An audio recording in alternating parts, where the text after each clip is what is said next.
PM મોદીએ આજે German chancellor Frederick merge સાથે ગાંધી આશ્રમની મુલાકાત લીધી હતી.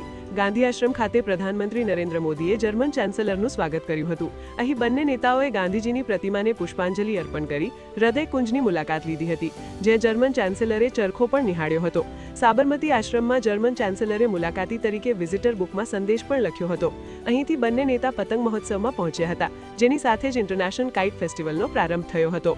અહીં પીએમ મોદી ફ્રેડરિક માર્જે ભીડનું અભિવાદન કરી ખુલ્લી જીપમાં આંતરરાષ્ટ્રીય પતંગ મહોત્સવ નિહાળી પતંગબાજી કર પણ હાથ અજમાવ્યો હતો. બંને ભારત જર્મનીની ફ્રેન્ડશિપનો પતંગ ચગાવ્યો હતો અને રિવર ફ્રન્ટ પણ નિહાળ્યો હતો.